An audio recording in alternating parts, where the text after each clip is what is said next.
По неколку години разгледување на можноста, Американската администрација за храна и лекови вели дека е подготвена да одобри комерцијална продажба на генетски модифициран лосос за масовно конзумирање.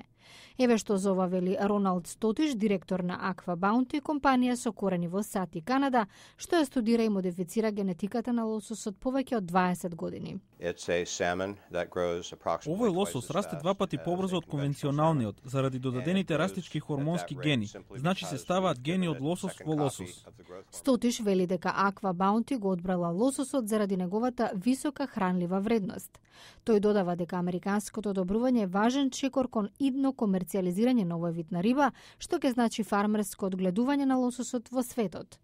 За оние кои се загрижени за јадење на генетски модифицирана храна, тој вели, ова не е прва. Навистина не е, но според извештајот на Светската банка, само 22 држави во светот користат генетски модифицирано семе, а тоа представува само 8% од глобалната жетва.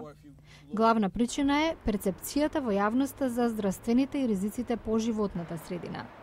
Од администрацијата за храна и лекови за сега нема коментар, но од одделот за земјоделство веќе изразија загриженост за исцрпувањето на рибните резерви и потребата од поголемо производство на храна. Ова е Марк Мирандо од Институтот за храна при овој оддел. Побарувачката за морска храна во Соединетите Американски држави и во светот рапидно се зголемува, но капацитетот на океаните да одговорат на тоа опаѓа. Сепак и покрај сите проекции за состојбата со храна и растежот на популацијата во светот, лесно да се очекува дека генетски модифицираната храна ќе најде на голем отпор и дека и натаму ќе предизвикува контроверза.